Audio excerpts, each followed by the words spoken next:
What's up, YouTube? Let's talk about running zones. Let's talk about RPE, and let's talk about how you can organize your training around running, given a few constraints, and how to progress your running so that you can go towards harder and harder sessions, but you can always do it in the right order, do the right thing, make sure you don't skip important steps in the progression. This is what we're going to talk about today. So I got a great comment recently from one of you guys asking me about if endurance should be done in zone 1 when running.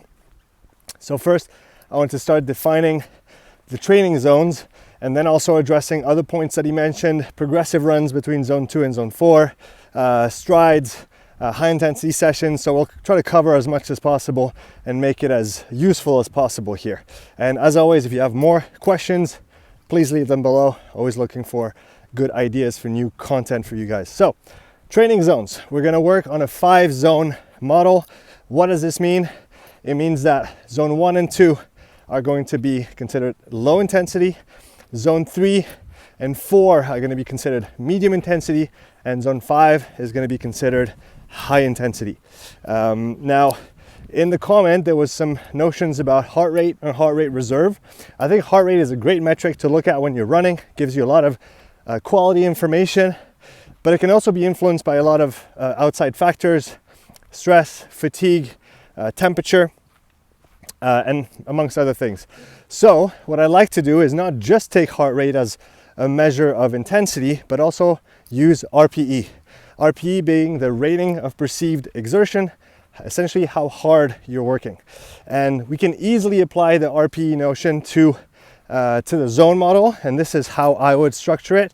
I would say that zone 1 is going to be 1 out of 10 difficulty wise. Zone 2 is going to be 2 to 3 out of 10. Zone 3 is going to be 4 to 5. Zone 4 is going to be 6 to 7. And zone 5 is going to be 8 and above. Okay, that's kind of how I frame the intensity distribution using RPE. And for those that are interested in physiology, if we talk about thresholds, I would place the first threshold between zone 2 and zone 3, and I would place the second threshold, let's say 3/4 through zone 4. Technically, zone 4 is the threshold zone, but physiologically, what we're looking for there is more medium intensity than high intensity. So I try to kind of stay on the side of medium intensity when it comes to those threshold sessions, but at least you have an idea now when I'm going to give those numbers to you of how you can organize them. So we have our zones, and you can correlate those with your heart rate, but I would rather use RPE first and heart rate second, rather than take a fixed percentage, whether it's heart rate max, whether it's heart rate reserve. Percentages work on averages. You are not the average, you are yourself. You are one person with your unique physiology, your unique profile that is going to change and evolve over time. So using fixed percentages all the time, in my opinion, doesn't make sense, because if you train well, your physiology changes, your numbers change, and so even if your percentages are right now, they won't be once you get better, or the other way around. So we have to consider this. Now, having said that, should zone 1 be used for low intensity? I think yes, you can definitely use zone 1. It's typically used as an active recovery session. So if you want to do something short and really easy just to move, it's not really a training session per se, or at least you're not developing much. You're really just moving a bit and allowing yourself to be maybe a little fresher for the following day. So that would be kind of where I place zone 1. And then obviously the longer your low intensity sessions are, say you do maybe you train for ultra trails or you cycle many hours a week. So obviously your long sessions, they have to be easier than say a 1 hour, even a 1 hour zone 2 session, which is a great session to build your endurance. If you're going to be doing 3 hours, 4 hours, 5 hours, well, you probably want to lower the intensity a bit, even compared to a zone 2 session. So that's where zone 1 can come in handy and actually go really easy so that you can really tolerate those longer efforts. Obviously, you want to build up into those, and you don't want to just start running and then the next day go and run 3 hours if you've never actually run that much. So it's super important, and that applies to everything that I'm going to give you in this video, is that we respect progressive overload and progression, especially around running, because running is a great way to get fit, and running is also a great way to get hurt if you do too much too soon. Okay, it's not the running that's inherently dangerous or bad, it's misapplied intensity and load on a body that's just not ready to tolerate those efforts. If we contrast this with the bike you can literally just throw yourself in, go for it. Sure, your body's going to have to adapt to the load, the volume itself, but there's no real structural load, right? Whereas for running, you have to bounce off the floor every time you put your foot down. So you need a strong foot, strong ankles, strong shins, strong calves. All those structures that are literally your spring need to be built to that effect. And that just takes time. So make sure you follow progression when you start or try to push your running. Don't just jump from one thing to something completely different or something that's double the intensity or double the time, because it will end badly. At least it typically does. Okay, so let's come back to our running idea. And we talked about zone 1, using that for active recovery or for longer low intensity sessions.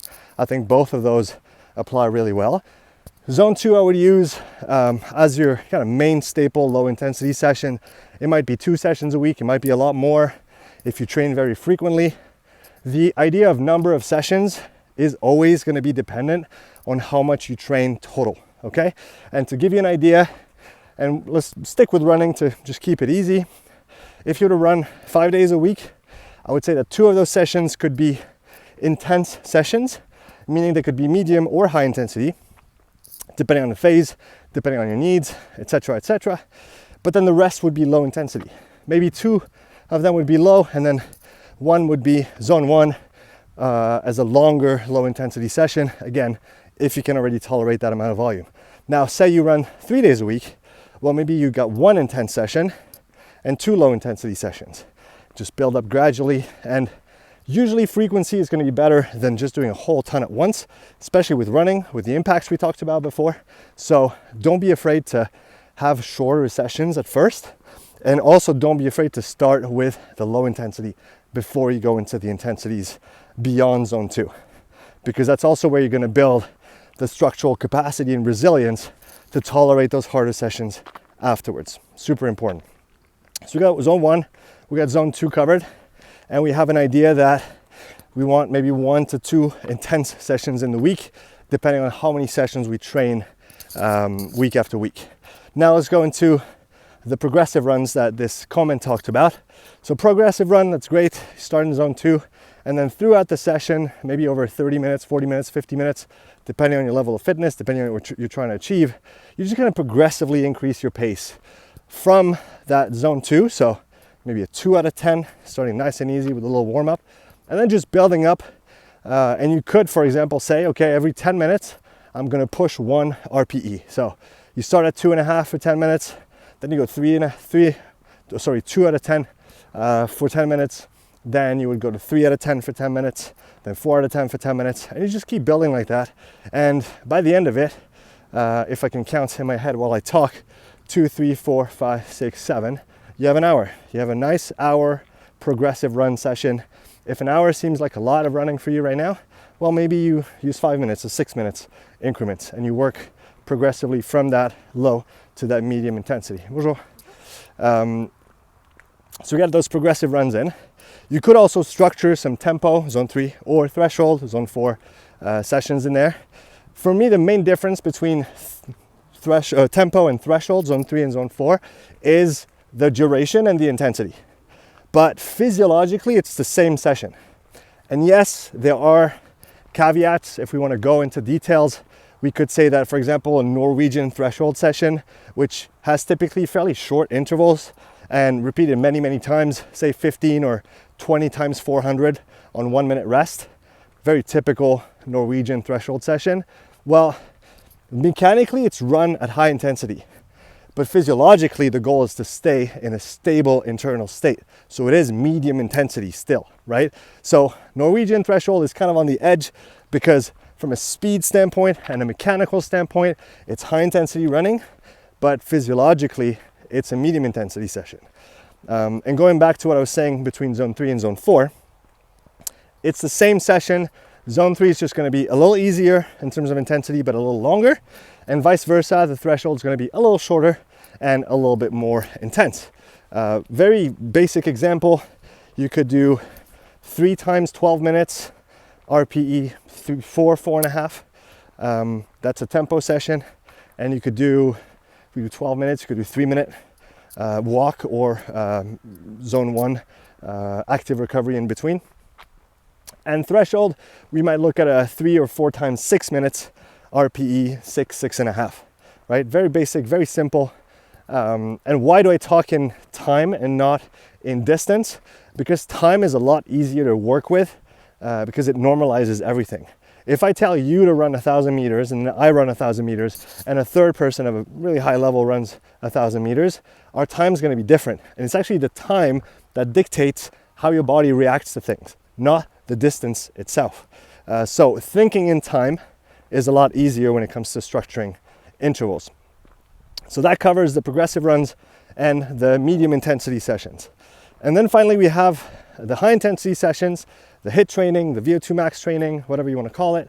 And those I would definitely make sure that you have progressed over a few months, the zone 2, zone 3, zone 4, before you jump in the deep end and go do some high intensity interval training on the run, okay? You could go and do those today or yesterday even on the bike, even if you haven't trained before. Yes, it's going to be hard, but you can do it because there's no structural load. But with running, you have to be conscientious of this, okay? So the high intensity, we're going to start maybe with some 30 seconds on, 30 seconds off. And we're going to progress that. Maybe do 10 of them, maybe repeat the whole thing 2 or 3 times. When we want to progress that, we can drop the rest a little bit. So we can go from 30-30 to 30-15. And then you're going to ask me, yeah, but what pace should I run those at? You should run those at a pace that allows you to complete the session as it was written. You should run those at a pace that allows you to do the session you were planning on doing tomorrow, and probably at a pace that elicits maybe an RPE of 8 or 9 on the session. High intensity doesn't mean you have to go into the wall and kill yourself. High intensity just means we're working and we're accumulating quality work over time. There's no magic sessions, as Steven Seiler said recently. There's just the accumulation of quality training over time. There's no magical format for VO2 max sessions either. There's not one that's better than the other. There's variations. There's one that are more appropriate for faster pace, longer intervals appropriate for slower pace, and different types of preparation for different events. But everything works, okay? It's just a matter of doing it over and over again, doing it consistently, not getting hurt, recovering, and getting better, okay? So now we have our high intensity. There's other formats we can explore there, but leave me a comment below if you want to hear more about those. And then the strides that that person talks about in the comment finally.